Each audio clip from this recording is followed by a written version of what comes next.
cheats them. So this being so, I think the answer to the ethical problem is not to pray for a Mahatma Gandhi. Mahatma Gandhi came after some 8 million years of the evolution of human beings. It will be another 8 million years before we get a Mahatma Gandhi. But the practical thing is what he said. He said, you do this Panchayat Raj, involve people in it, and then automatically from below, we'll be able to get a larger pool of ethical people than is available today. And in these circumstances, we may be able to re-realize the Gandhian ideal. I'm Sankaran, advocate, one of the activists of this institute. பேராசிரியர் ராமதாஸ் அவர்கள் அவருடைய உரையை கேட்கும்போது மிகவும் பிரமிப்பாக இருந்தது.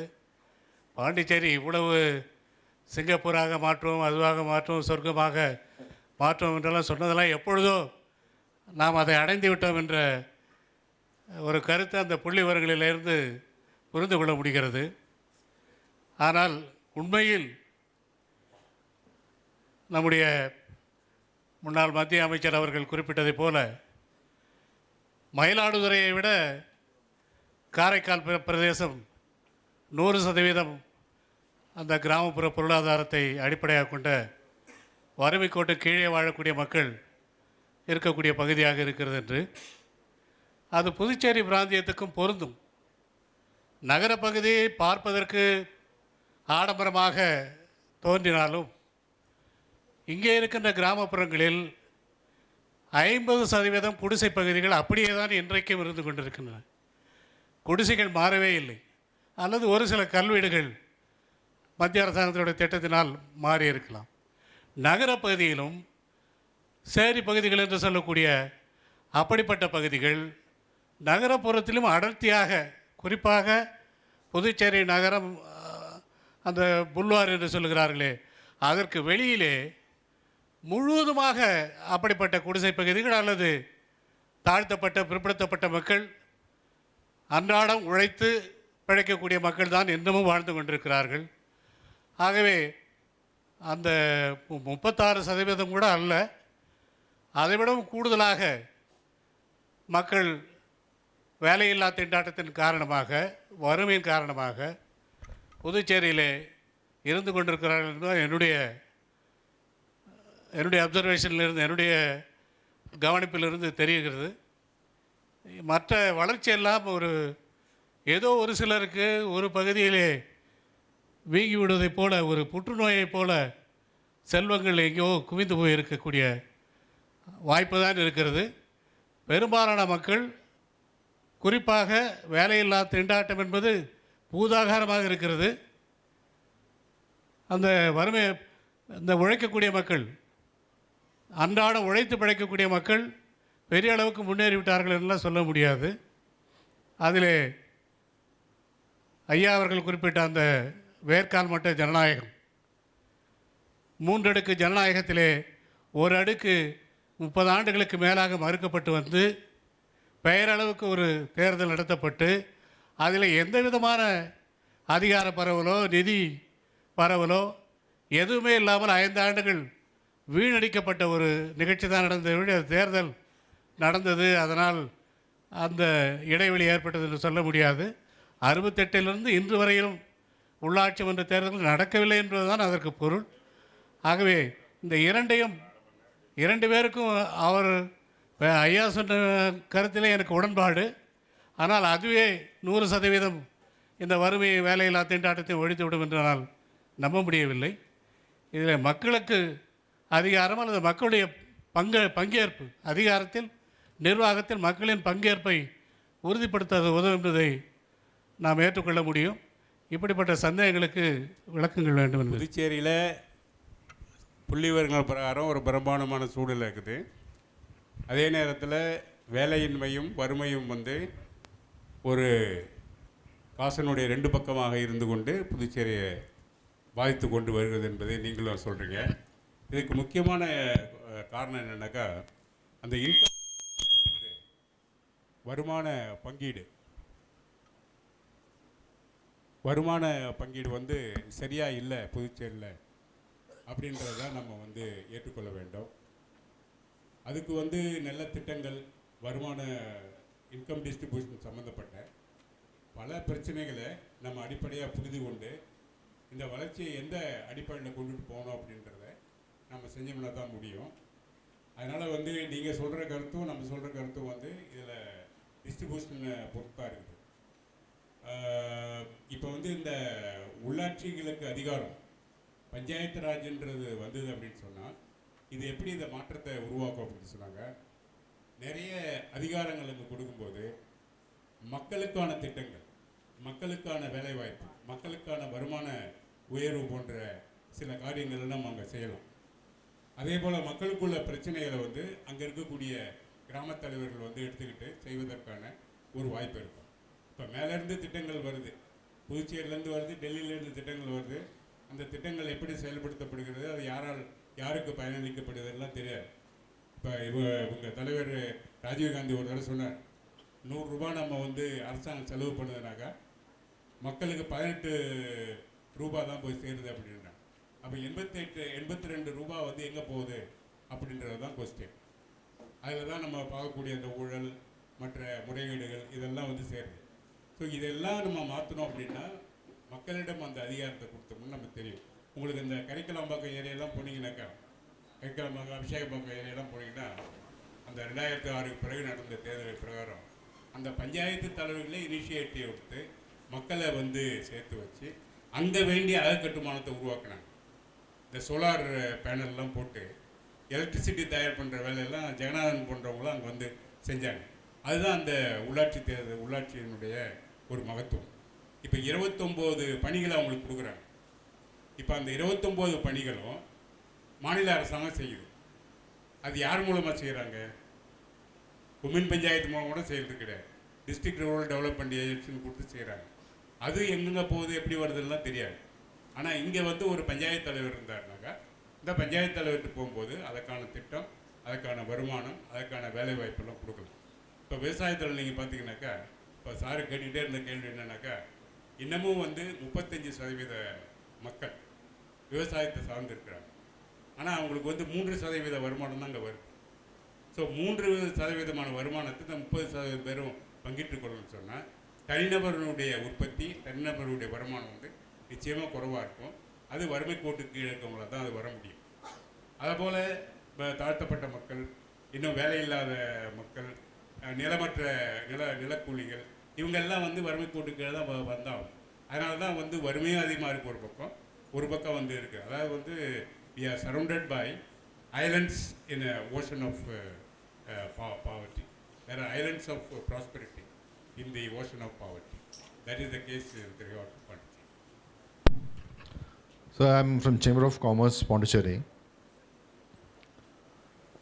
See, our question is about, we are talking about these grants.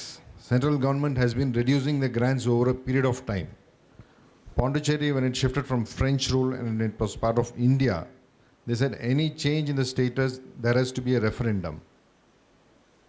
And we are talking about statehood. And today, in case we ask for a statehood, is a referendum required? And even during the time of elections, when it was not a major public opinion, but on stage when people were asked, but not many of them opted for a statehood at all. And how safe is Pondicherry going to be as a statehood for the people? Pondicherry has got a strength of only 30 MLAs.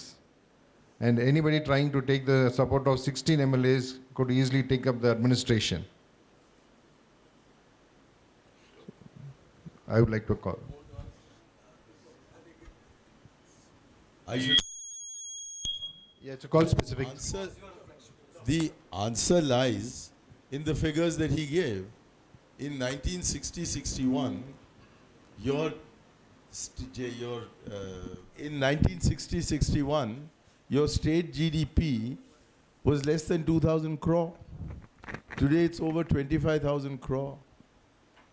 So obviously you have the capacity to be able to raise more resources today than you were able to 50 years, 60 years ago.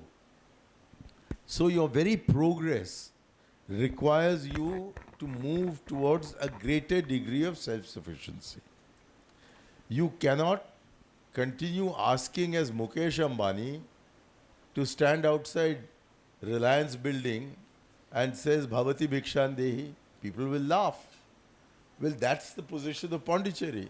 If you stand in front of Delhi and say, I have the highest growth rate at 23%, and I have the highest per capita income in India, or nearly the highest, if you say that my education rates, my literacy rates are so high, and my health indications are so high, and my HDI is so high, but please give me money, why would they give it? So you will have to reconcile yourself to the fact that if you become more prosperous, you have to get more revenue. Now he's already said, Professor Ramdas, that you have an excellent revenue administration. He said it. I presume he's right. So if you got a good revenue administration, then try and improve your administration. What is wrong when he said that the management is wrong? I thought he was immediately going to come to Panchayati Raj. But he didn't. He said various ways in which management can be done better. The problem now is that you have to get a more responsive administration. And Rajiv Gandhi, nearly 30 years ago, said, to get a responsive administration, you need a responsible administration, one that is responsible to the beneficiaries. And for that to happen, it has to be a representative administration. So in my view, your governance problems will be substantially solved if you have effective Panchayati Raj, and especially in urban Puducherry, to have communes. I was posted in Belgium when 40 years ago. The country is brilliantly administered. The city of Brussels has 1 million people. In other words, it's almost the same size as Puducherry. Then was the same size as Puducherry. They ran 19 communes. And each commune had its own passport office. Each commune had its own football team. Each commune had its own local constabulary. And so the administration was very efficient. If you have to look after 10 people, it's easier to do than looking after 100 people. So if you have about 7,000-8,000 people to look after, your commune will do a much better job. And here I think you have even more communes than that in your urban areas. So that is the way forward to my mind. You go into Panchayat Raj and you will immediately get an improvement in municipal services, in rural and in urban Pondicherry. And that itself, he was saying about how many slums you have here. A foreign investor comes and he sees the muck around and he goes back. But if you want him to stay here, you give him the facilities which he has been told by the French used to exist in Pondicherry before 1954. Then he'll come.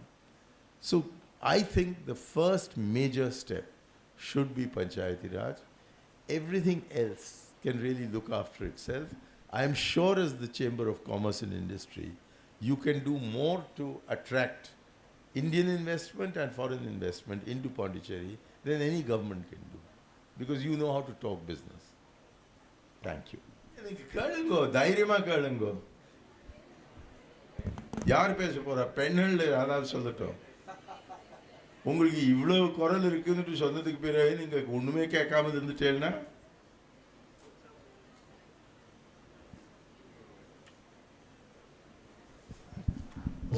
ரொம்ப நல்லது அந்த அம்மா கேட்குறேன். Good evening, sir. Sir, thanks for your information, statistical information, and your very impressive speech. எனக்கு ஒரு சின்ன doubt தான். Sir சொன்னார் இதில் நிறைய டிஃப்ரென்ஸ் இருக்குது, ஈக்குவல் டிஸ்ட்ரிபியூஷன் இல்லை, ஜிடிபி வந்து நல்ல டிஃப்ரென்ஸ் இருக்குது. இதில் வந்து 10% ஆஃப் பாப்புலேஷன் கிட்ட வந்து அவர் சொன்ன அந்த ஜிடிபி எல்லாமே it rests in their hands. So மற்ற மக்களுக்கு போய் சேரல. எனக்கு சின்ன ஒரு கதை தான் ஞாபகம் வருது. லைக் அதாவது மீன் ஒவ்வொரு நாளும் அவர் சொன்னார், சார் நம்ம வந்து இந்த இலவசங்களெல்லாம் குறைச்சிக்கணும், so that we will be able to address the problem of டெத்ஸுன்ற மாதிரி. ஏதோ மக்களுக்கு அட்லீஸ்ட் இதுதான் போயிட்டுருக்கிற மாதிரி இருக்குது. பட் அதுவே வந்து யூஸ்ஃபுல்லாக இலவசம் கொடுக்கறது கூட கொஞ்சம் இன்னும் யூஸ்ஃபுல்லாக கூட கொடுக்கலாம். பட் அதில் எதுவும் முக்கியமோ அதை மட்டும் கொடுத்துட்டு மிச்சம் கூட ரெடியூஸ் பண்ணிக்கலாம். பட் அதை யோசிக்காமல் நம்ம இங்கே பெரும்பான்மையான ஒரு ஹையர் கிளாஸ் பீப்புள் கிட்ட ரெஸ்ட் ஆகிற எக்கானமியை ஏன் ஈக்குவலாக டிஸ்ட்ரிபியூட் பண்ணி கொடுக்கக்கூடாது? அதுக்கு என்ன பண்ணலாம்? பாலிசி மூலமாக ஏதாவது யோசிக்கலாமா அப்படின்ட்டு எனக்கு அப்படி தோணுச்சு. லைக் அதுதான் என்னது, இப்போது ஃபார் எக்ஸாம்பிள் இப்போ மீன் பிடிக்க கற்றுக் கொடுத்தாக்க, எம்ப்ளாயபிலிட்டி க்ரியேட் பண்ணி கொடுத்தாக்க, they'll sustain by themselves. They'll not expect free இது இலவச பொருட்களுக்கு அவங்க எதிர்பார்க்க போகிறதில்ல. பட் அவங்க எல்லா மீன் வளத்தையும் ஒரு மக்கள், ஒரு ஹையர் லெவல் மக்களுக்கு கொடுத்துட்டு அவங்க எங்கே போய் மீன் பிடிப்பாங்க? Where they will get their employability opportunity கிடைச்சாலும் எப்படி சஸ்டெயின் ஆக முடியும் அவங்களால? ஸோ இது ரொம்பவும் பெரிய டிஃப்ரென்ஸ் இருக்குது. இந்த டிஃப்ரென்ஸ் எப்படி ஈக்குவல் டிஸ்ட்ரிபியூஷன் மூலமாக எப்படி சரி பண்ண போகிறோம்? இது வந்து பாசிபிள் நீங்கள் சொன்னீங்க. ஐ மீன் இம்ப்ரெஸ்ட். கேட்டாச்சு. ஓகே, முடிக்கணும். What money